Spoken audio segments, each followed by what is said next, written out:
पिछले क्लास में हम लोग विद्युत द्विध्रुव से संबंधित अक्षीय और निरक्षीय की स्थिति में नोट हम लोग लिखते थे और निरक्षीय स्थिति में विद्युत क्षेत्र की तीव्रता का मान निकाला गया था।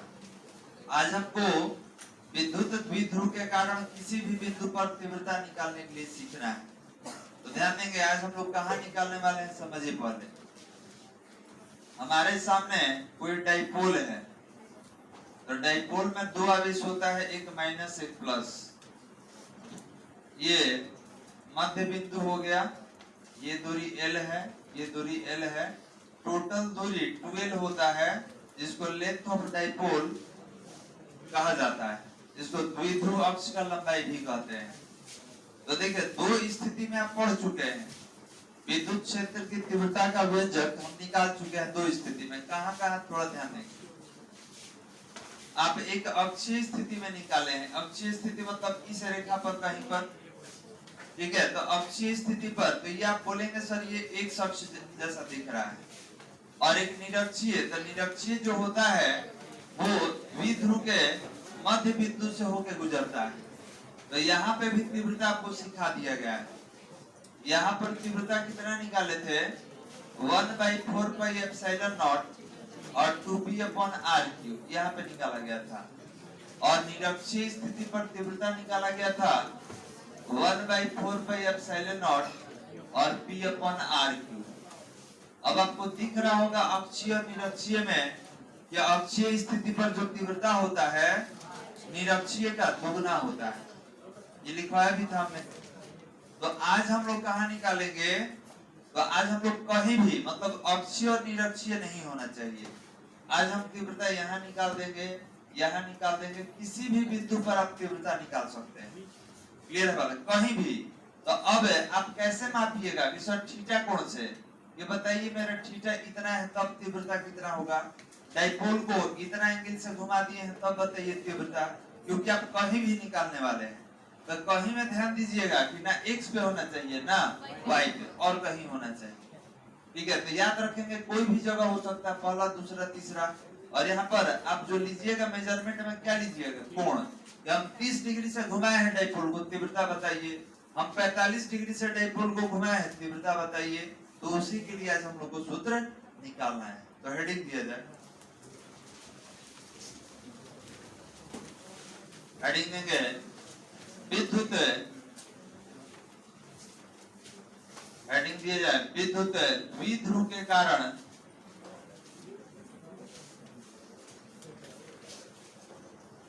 विद्युत द्विध्रुव के कारण विद्युत द्विध्रुव के कारण किसी भी विद्युत द्विध्रुव के कारण किसी भी बिंदु पर किसी भी बिंदु पर विद्युत क्षेत्र की किसी भी बिंदु पर विद्युत क्षेत्र की तीव्रता का किसी भी बिंदु पर विद्युत क्षेत्र की तीव्रता का व्यंजक, किसी भी बिंदु पर विद्युत क्षेत्र की तीव्रता का व्यंजक हो गया बात। अब इसको अगर इंग्लिश में लिखना हो तो आप लिखेंगे एक्सप्रेशन ऑफ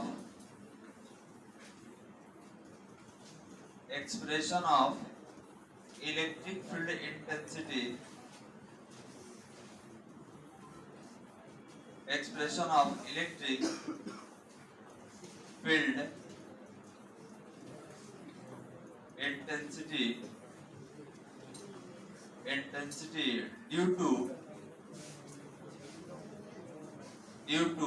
इलेक्ट्रिक डाइपोल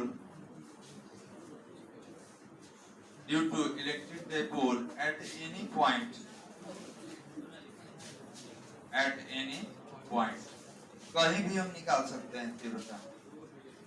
तो लिख लीजिए at any point, किसी भी बिंदु पे हम लोग तीव्रता निकालें। चलिए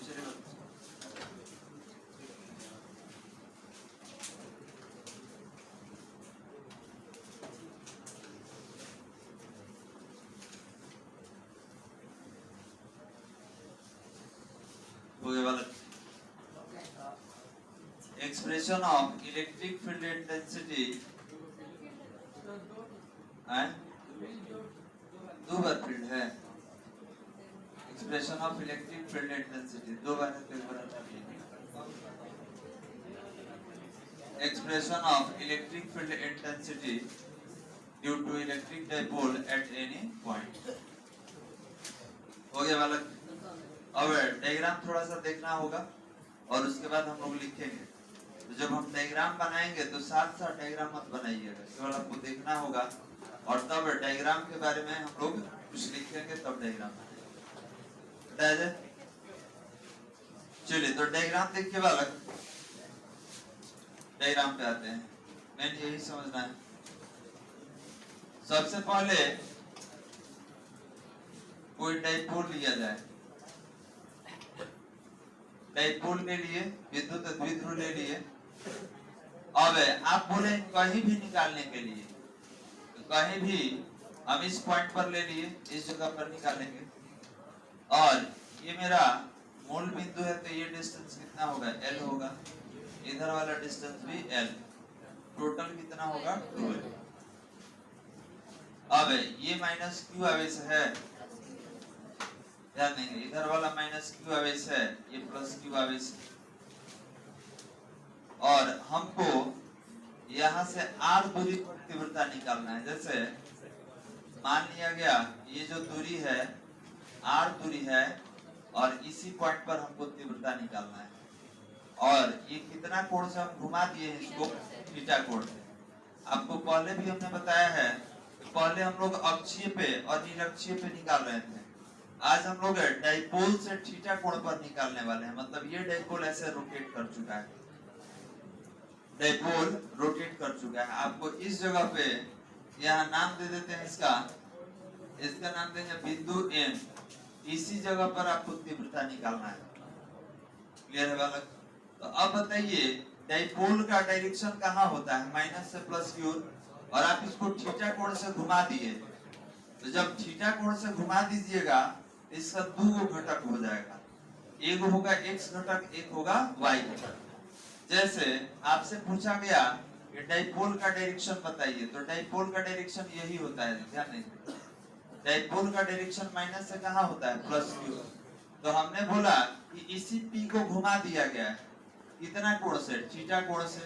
तो जब इसको घुमा दीजिएगा तो इसको हम लोग लेंगे P cos थीटा और बोलेंगे ये जो है हमारा क्षैतिज घटक है। अब बहुत आदमी को नहीं समझ में आया होगा जो सदिश नहीं पढ़े होंगे, थोड़ा सा आइए अलग से सदिश बता दे रहे हैं। देखिए इधर अगर यहाँ पर दो अक्ष ले लिए जाए, x और y ले लिए, और हमने बोला ये हमारा डाइपोल P है, बात नहीं बात। तो अगर इसके साथ अगर कोण बनाइएगा तो इसका नाम हो जाता है P cos थीटा और इसका एक घटक हो जाएगा P sin थीटा। कौन झगड़ा किया? आओ पीछे से आओ, टोपी पहन के बढ़ा जब हुआ। अच्छा उम्र का हटाओ तो नहीं होता, जो पहले किया जो बाद में किया दोनों हटेगा। अब चलो तुम वजह से उठा हुआ है ना, वो आवा क्या बैठो, चलो हल्ला नहीं, बाकी लोग सामने। इधर आओ, इधर इधर इधर है, बैठो,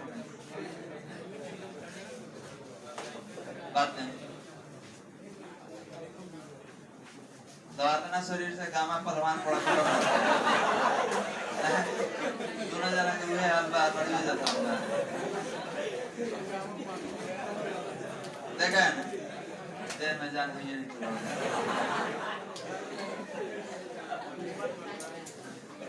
देखो जी, अब इसको समझने से पहले ध्यान देंगे, ये डायग्राम समझने से पहले इसको समझिए, क्योंकि सदिश का कंसेप्ट है, नहीं समझ में आएगा। तो अगर ये P है तो P को दो घटक में तोड़ दिए, x में और y में। तो याद रखेंगे ये अक्षीय कह सकते हैं कि सर ये अक्षीय वाला है और ये निरक्षीय वाला है। और दोनों के बीच कोण कितना, अक्षीय निरक्षीय के बीच कोण कितना होता है 90 डिग्री, क्योंकि एगो क्षैतिज है एगो लंबवत, यहाँ कोण कितना बन जाता है 90 डिग्री। अब आपसे कहा गया कि यहाँ पर हम थीटा नहीं लेंगे, हम थीटा ऊपर बनाएंगे, ऊपर वाले के साथ बनाएंगे। तो याद रखिएगा जिसके साथ आप कोण बनाइएगा वही कॉस में हो जाता है। अगर कोई कह देगा कि यही मेरा थीटा है तो याद रखेंगे ई हो जाएगा पी कॉस थीटा, और जिसके साथ आप कोण नहीं बनाए हैं किसमें हो जाएगा पी साइन थीटा। कोई दिक्कत वाला?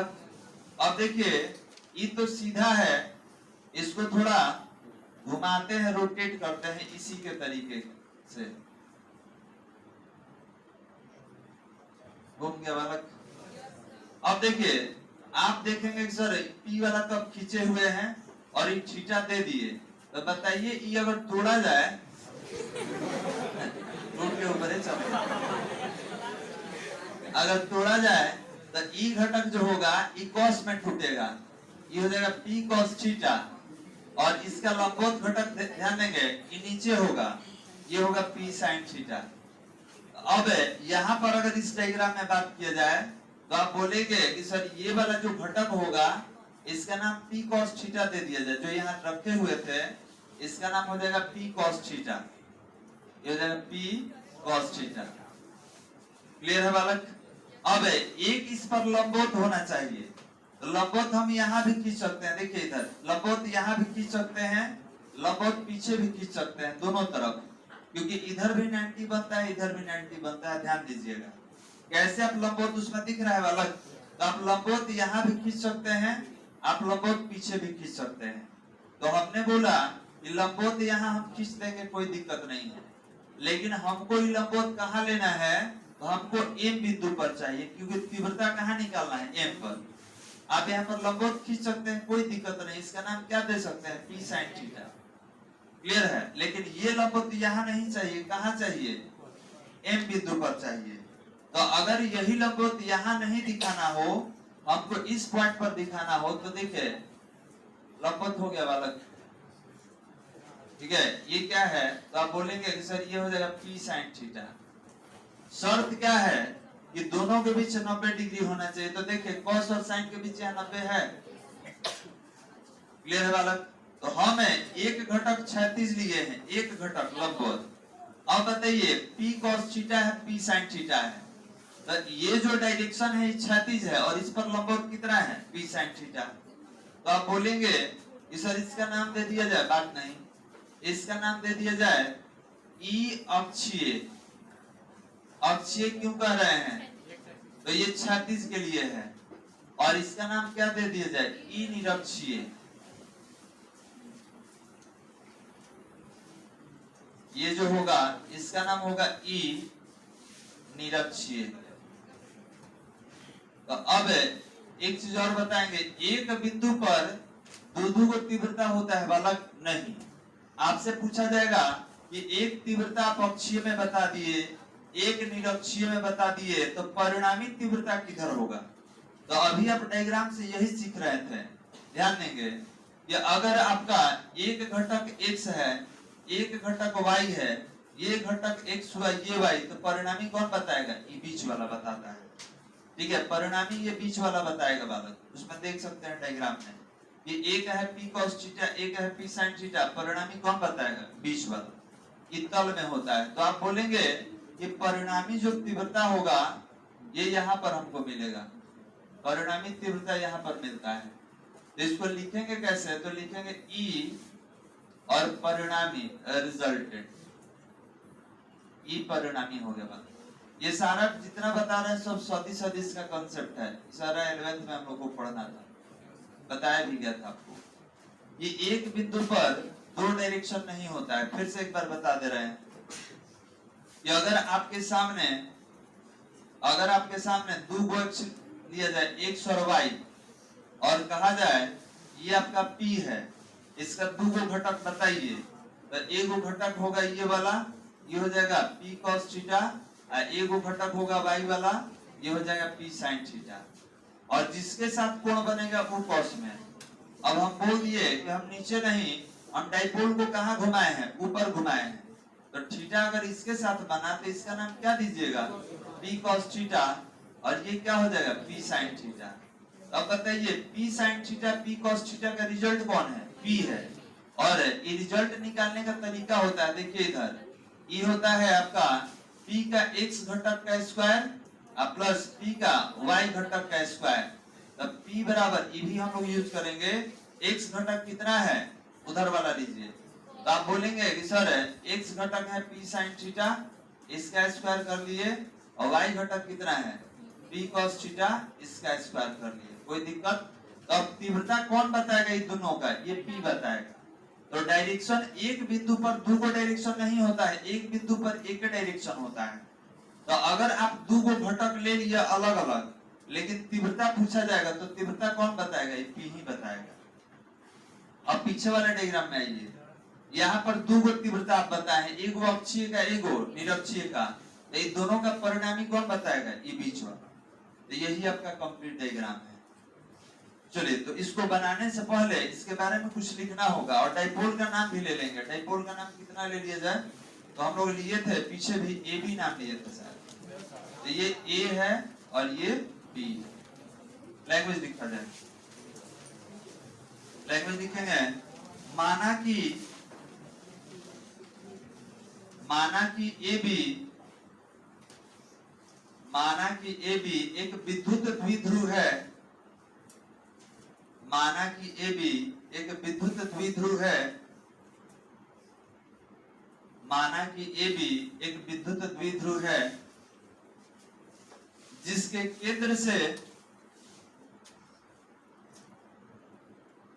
केंद्र से स्मॉल आर दूरी पर,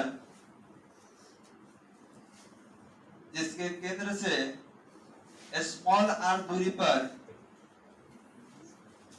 जिसके केंद्र से स्मॉल आर दूरी पर, स्मॉल आर दूरी पर बिंदु M लिया गया है,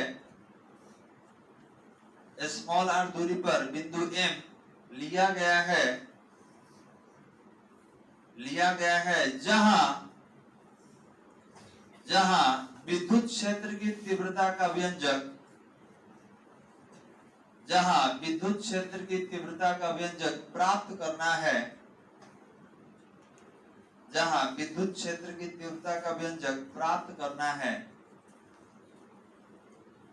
जहां विद्युत क्षेत्र की तीव्रता का व्यंजक प्राप्त करना है। हो गया वाला, चलिए डायग्राम बना लीजिए, तो डायग्राम बना लें जो सामने दिख रहा है।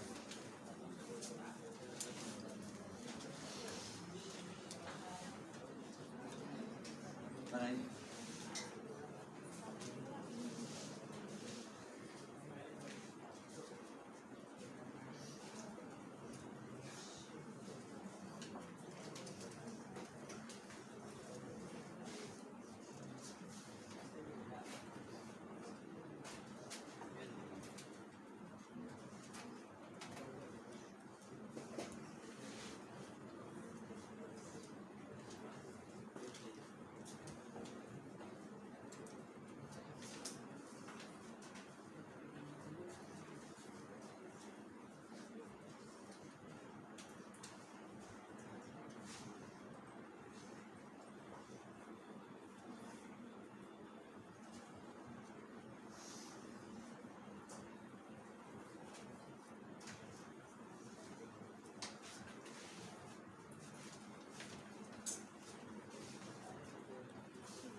जाएगा वाला नहीं जाएगा।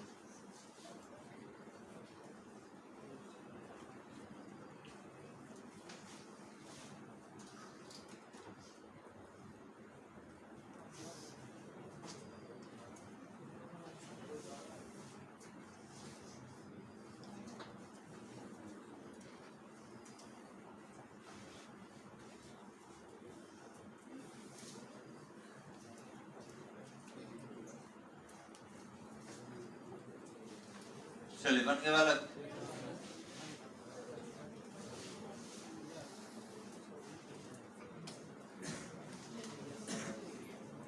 डायग्राम समझ में आ गया?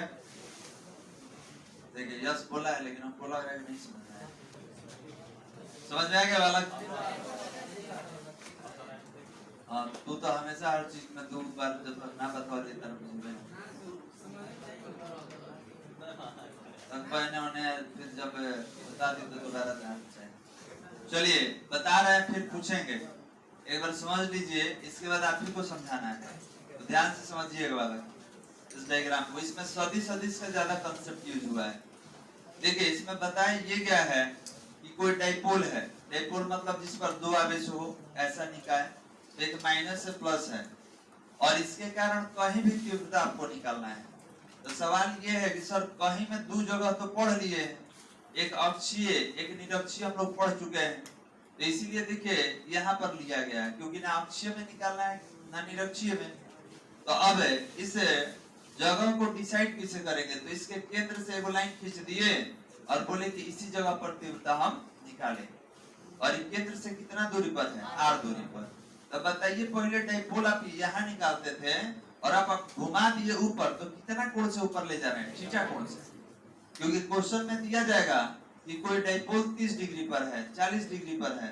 तो याद रखना होगा आपको कि जो घुमाया गया है, डाइपोल लिया गया है, वो कहां से घुमाया गया है, तो जो पहले था एक शब्द से यहाँ से घुमा के ऊपर ले गए हैं इसको, और यहाँ पर एक बिंदु लिया गया है M, यही पर डाइपोल निकालना है। अब आपसे कहा गया कि जब डाइपोल यहाँ चला गया तो एक घटक में टूट जाएगा। अब घटक में समझने के लिए एक डायग्राम लेते हैं, आपको पीछे भी हमने समझाया था कि यहाँ पर अगर ये मेरा विद्युत द्विध्रुव घूर्ण है और आप थीटा नीचे बनाइएगा तो नीचे कॉस में लिखिएगा और ऊपर बनाइएगा तो ऊपर कॉस में लिखिएगा। हम ऊपर क्यों लिख रहे हैं, क्योंकि ऊपरे ने आप घुमाए हैं, नीचे तो लाए नहीं। तो जिसके साथ कोण बनाते हैं ये किस में रहता है, कॉस में, और जिसके साथ आप कोण नहीं बनाते हैं इस साइन में रहता है। एक चीज और, हम इधर लाइन नहीं खींच के इधर लिख सकते हैं कि ना बालक, हम मान लीजिए इधर नहीं खींचेंगे, ये पी साइन थीटा इधर नहीं देंगे तो इधर लिख देंगे पी साइन थीटा। शर्त ये है कि कहीं भी 90 मिलना चाहिए, या तो इधर से मिल जाए या तो इधर से मिल जाए, क्योंकि अक्षीय निरक्षीय के बीच में कोण कितना होता है, 90 डिग्री का होता है, समकोण का होता है। तो जरूरी नहीं है कि इधर ही लेंगे, हम लोग इधर भी ले सकते हैं, इसको पलट देंगे, पलट के हम लोग कुछ इस तरीके से कर देंगे, यहाँ पे थीटा ले लेंगे, ये हो जाएगा पी साइन थीटा और ये हो जाएगा पी कॉस थीटा। इस सब सदिश का कॉन्सेप्ट है। तो हमने बोला कि हम इधर क्यों ले रहे हैं, क्योंकि डायग्राम में आप देख सकते हैं कि डाइपोल को नीचे से ऊपर घुमाया गया है। अब क्या किया जाए, इसको भी थोड़ा सा रोटेट करके देखा जाए कि कैसे घूम रहा है। इसको हम घुमा के अपने डायग्राम में लेके आ गए, क्योंकि देखिए यही पी का डायरेक्शन है इधर। तो अब आप देख सकते हैं कि जब ये पी है तो इसका थीटा वाला घटक किसमें है, यहाँ पर थीटा वाला घटक किसमें होगा, पी कॉस थीटा। कोई दिक्कत बालक? ये घटक कॉस में है तो देखिए हम लोग कॉस में लिए, और आपने बोला सर एक लंबवत घटक लीजिए, तो लंबवत घटक तो यहीं से खींचा जाता है, तो जरूरी है कि हम यहीं खींचेंगे, पीछे भी तो खींच सकते हैं, क्योंकि किसी भी तरीके से यहाँ पर क्या बनना चाहिए, 90। तो हमने बोला कि हम यहाँ पर नहीं खींचेंगे, इसको थोड़ा सा विस्थापित कर दिया जाए। ठीक है, आप बोले हैं ना कि नीचे या ऊपर कहीं खींचेंगे, तो इसी को विस्थापित करके हम यहाँ पहुंचा दिए। कारण क्या है कि हमको M बिंदु पर तीव्रता चाहिए। शर्त ये है कि अगर E है तो क्या है, Y है, तो दोनों के बीच देखिए तो टोटल 90 बन जाएगा। एक इधर है एक इधर है, तो दोनों के बीच 90 बनना चाहिए, और यही 90 बताता है कि आप सदिश के नियम का पालन कर रहे हैं। अब ये बताइए कि जो डायग्राम हम लोग बनाए हैं, ये वाला डायग्राम, इसको थोड़ा सा सीधा करते हैं, सीधा करते हैं। तो ये बताइए कि इसमें x घटक कौन है, y घटक कौन है, तो टोटल तीव्रता कौन बताएगा, p बताएगा। तो यहाँ पर उसी तरीके से फिर इसको एक बार रोटेट कर रहे हैं, फिर इसको एक बार रोटेट करेंगे हम लोग। हमने बोला कि इसको अगर घुमा दिया, हम ऐसे टेढ़ा कर दिए, तो बताइए कि यहाँ पे दो गो घटक है, एक x एक y, तो परिणामी तो यही बताएगा, ये बीच वाला बताएगा। तो यहाँ परिणामी कौन बताएगा, ये वाला। तो अगर एक विद्युत क्षेत्र का तीव्रता इधर है, कौन सा, अक्षीय वाला, एक निरक्षीय है, तो परिणामी कौन बताएगा, बीच वाला। देखिए आप ही के सदिश को हम घुमा घुमा के बता रहे हैं, पहले ऐसे था, ध्यान देंगे, और आप बोले कि x घटक है, y घटक है, ठीक है, और ये हमारा रिजल्ट है, हम बोले कि थोड़ा सा इसको घुमाइए और इसे टेढ़ा कर दीजिए। अब बताइए अगर x होगा y होगा, या यही x होगा ये y होगा, तो रिजल्ट कौन बताएगा, बीच वाला। तो देखिए यहाँ पे परिणामी लिखा गया है, मतलब है यहाँ पर तीव्रता कौन बताएगा, यही तीव्रता बताएगा। कोई दिक्कत समझने में? चलिए इसको हम हटा रहे हैं, इसका कोई यूज नहीं। डायग्राम आप बना लिए हैं, डायग्राम के नीचे लिखा है, डायग्राम के नीचे लिखेंगे विद्युत द्विध्रुव आघूर्ण को, डायग्राम के नीचे लिखेंगे विद्युत द्विध्रुव आघूर्ण को, विद्युत द्विध्रुव आघूर्ण को दो घटकों में, विद्युत द्विध्रुव आघूर्ण को दो घटकों में वियोजित करने पर, विद्युत द्विध्रुव आघूर्ण को दो घटकों में वियोजित करने पर, वियोजित करना मतलब तोड़ देना, वैसे x और y में तोड़े थे, वही तोड़ना वियोजित करने कहलाता है। दो घटकों में वियोजित करने पर, और डैश दे दीजिए वाला। अब देखिए तो कौन कौन घटक है, तो पहला घटक का नाम है p cos थीटा, दिख रहा है बालक, और ये कहाँ है, तो आप लिखेंगे OM की ओर है, OM की ओर, ये भी देख लीजिए OM कौन है, तो ये O है और यहाँ पर M है, मतलब इधर लिए है कौन, p cos थीटा। और दूसरा एक घटक दिख रहा होगा साइन में, तो लिखेंगे p sin थीटा, और ये लिखना होगा OM के लंबवत, OM के लंबवत।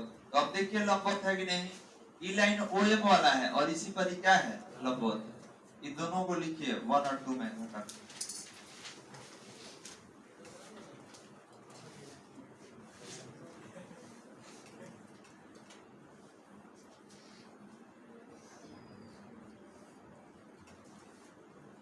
तो एक घटक कॉस में मिला, एक घटक साइन में।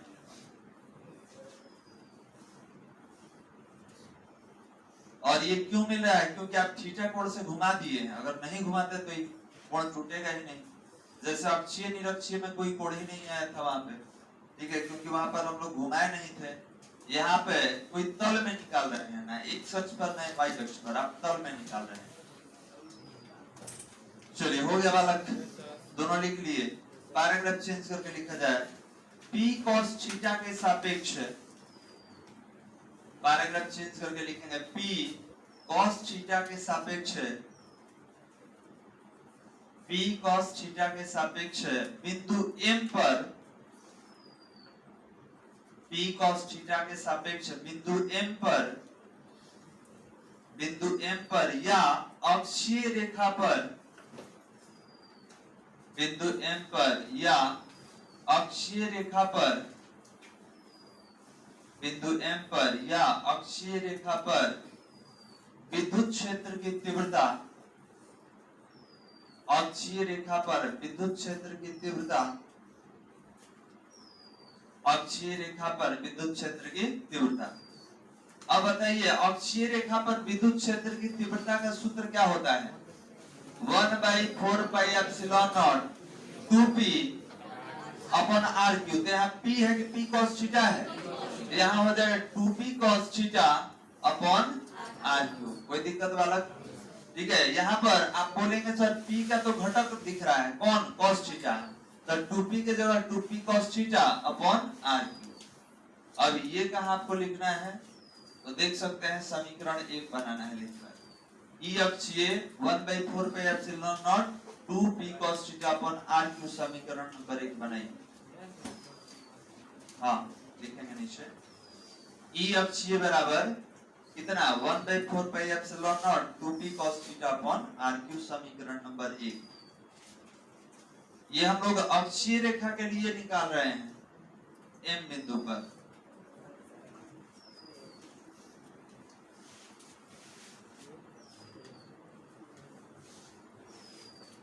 समीकरण नंबर 1 लीजिएगा इसको। चलिए पैराग्राफ चेंज करके लिखा जाए P sin थीटा के, पैराग्राफ चेंज करके लिखा जाए P sin थीटा के सापेक्ष, P sin थीटा के सापेक्ष बिंदु M पर, P sin थीटा के सापेक्ष बिंदु M पर, बिंदु M पर निरक्षीय रेखा पर, बिंदु M पर निरक्षीय रेखा पर, निरक्षीय रेखा पर विद्युत क्षेत्र की, निरक्षीय रेखा पर विद्युत क्षेत्र की तीव्रता, निरक्षीय रेखा पर विद्युत क्षेत्र की तीव्रता और डैश दे देंगे। और देखिए समीकरण नंबर 2 लिखना है कि E निरक्षीय बराबर कितना, तो 1/4 pi epsilon naught P sin theta upon r Q. तो ये P अपॉन r क्यू होता है, लेकिन हमारा P दो घटक में टूटा था, एक cos में एक sin में, तो ये sin वाला हो गया। डायग्राम में आप देख सकते हैं कि जो sin वाला है वो आपका निरक्षीय है और cos वाला अक्षीय वाला है।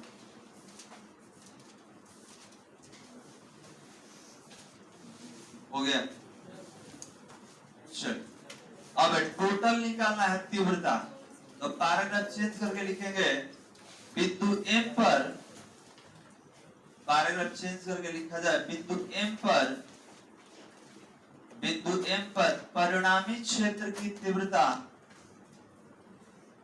बिंदु M पर परिणामी क्षेत्र की तीव्रता, बिंदु M पर परिणामी क्षेत्र की तीव्रता और डैश दे दीजिए। अब फिर आपको समझना होगा डायग्राम से, तभी लिख पाइए। देखिए बालक, परिणामी तीव्रता पूछ रहा है, तो यहाँ पर आपको बताया गया ये x अक्ष है, y अक्ष है, और ये आपका E है, E मतलब तीव्रता, तो हम इसको कह दिए EX मतलब x घटक, इसको कह दिए EY y घटक। क्लियर है? तो ये बताइए इसका तीव्रता कैसे निकालिएगा, ये तीव्रता कैसे निकालिएगा, तो under root EX square plus EY square. अब उसी तरीके से इसमें देख लीजिए, इसमें P है आपका, बीच में आपको P दिख रहा होगा, यहाँ पर P है और इसका दो घटक है। अगर उसी डायग्राम को हम लोग लें तो एक घटक इधर है, एक इधर है, ये P है। तो अगर ये आपका P cos थीटा है, ये P sin थीटा है, तो जब P निकालिएगा तो अंडर रूट में दोनों का स्क्वायर होगा वाला, तो यही हम लोग निकालने वाले हैं। तो यहाँ पर आप कह रहे हैं तीव्रता बताइए टोटल, तो टोटल तीव्रता अगर निकालना हो E, तो अंडर रूट कितना है, एक वो कौन था अक्षीय वाला, तो E अक्षीय का स्क्वायर और दूसरा कौन था निरक्षीय। डायग्राम में देख सकते हैं इसी का नाम E अक्षीय, इसका नाम E निरक्षीय। तो आप बोलेंगे कि अंडर रूट E अक्षीय का square plus under root E निरक्षीय का स्क्वायर।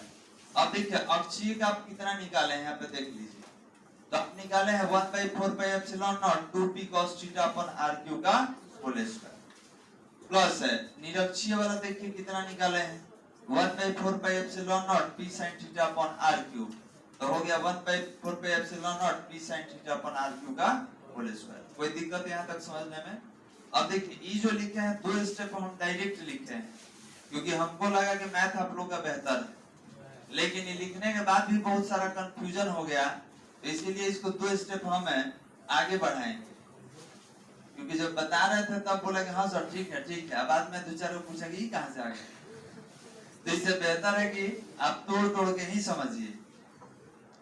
चलिए इसी को आगे कंटिन्यू कर देंगे। तो देखिए ई बराबर, ध्यान देंगे यहाँ तक कोई दिक्कत, अक्षीय का वैल्यू वहां से, निरक्षीय का वैल्यू यहाँ से। अब देखिए ई आपका 1/4 pi epsilon naught 2 cos theta upon are Q का होल स्क्वायर है। तो क्या इसको अगर लिखना हो तो हम लोग लिख सकते हैं कि 1/4 पाई एप्सिलॉन नॉट इसका स्क्वायर इनटू पी बटा में आर क्यू का स्क्वायर और 2 cos थीटा का स्क्वायर। देखिए तो हम एक तरफ वाला तोड़े हैं, केवल इधर वाला ये अलग अलग कर दिए, 1/4 पाई एप्सिलॉन नॉट का स्क्वायर कर दिए क्योंकि होल स्क्वायर है।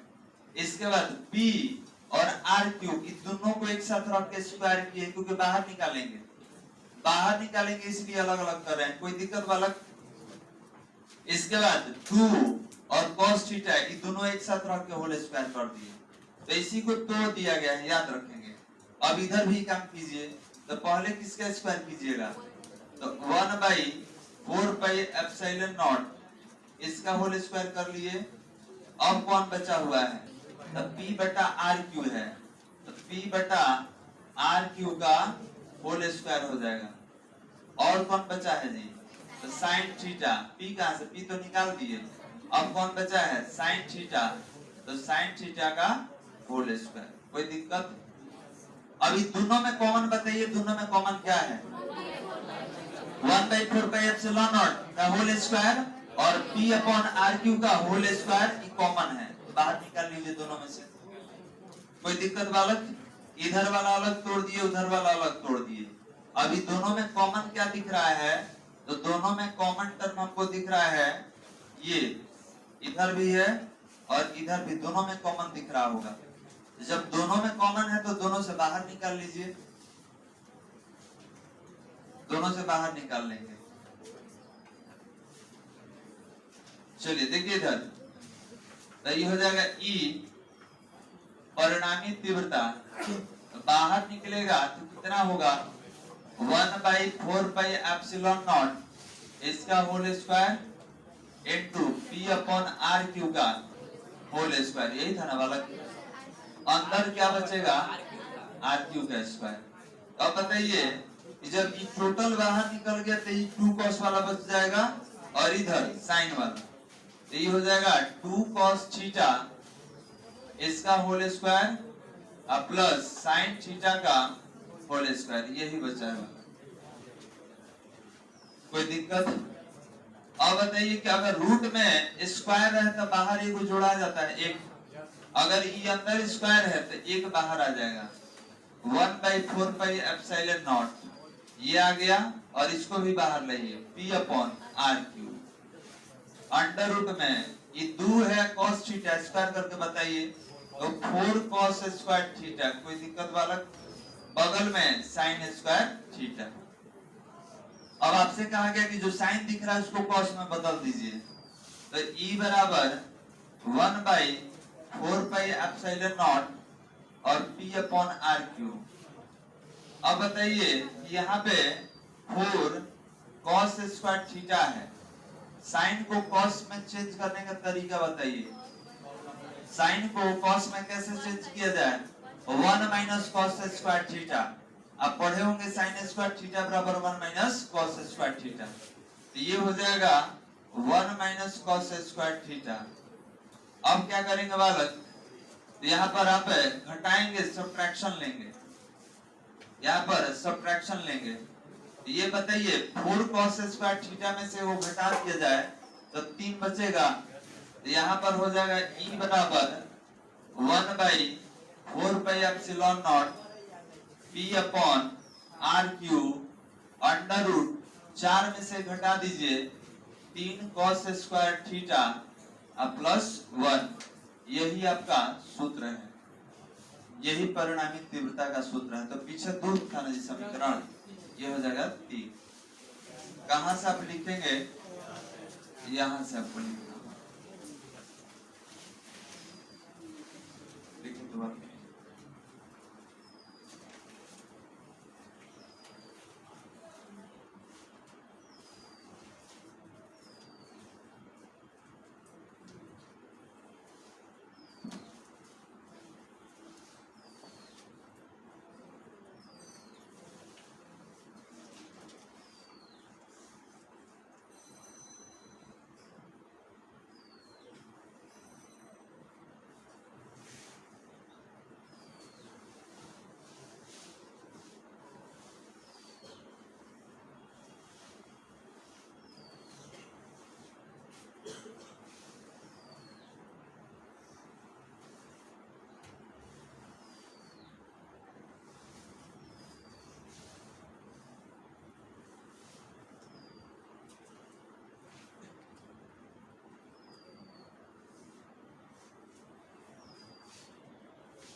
हो गया।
ये जो फॉर्मूला है ये अक्षीय निरक्षीय सब में काम करेगा। अब इसको चेक करके हम बताएंगे कि अक्षीय और निरक्षीय में कैसे ये काम करेगा।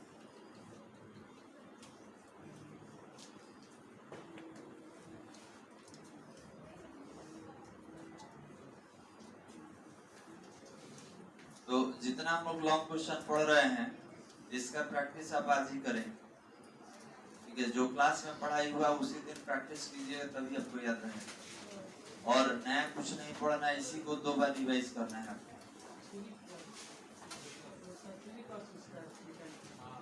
हाँ, 3 क्रॉस स्क्वायर थीटा प्लस 1 है। ठीक है, इसी में वैल्यू रख के चेक करेंगे हम लोग। एक लाइन लिखिए, लिखेंगे इसके लिए। लिखा जाए समीकरण 3 विद्युत द्विध्रुव के कारण, समीकरण 3 विद्युत द्विध्रुव के कारण, विद्युत द्विध्रुव के कारण किसी भी बिंदु पर, विद्युत द्विध्रुव के कारण किसी भी बिंदु पर विद्युत क्षेत्र की तीव्रता का, किसी भी बिंदु पर विद्युत क्षेत्र की तीव्रता का, किसी भी बिंदु पर विद्युत क्षेत्र की तीव्रता का आवश्यक व्यंजक है। किसी भी बिंदु पर विद्युत क्षेत्र की तीव्रता का आवश्यक व्यंजक है। तो अब इसमें डायरेक्शन है जो कि अगले क्लास में हम लोग निकालेंगे। बस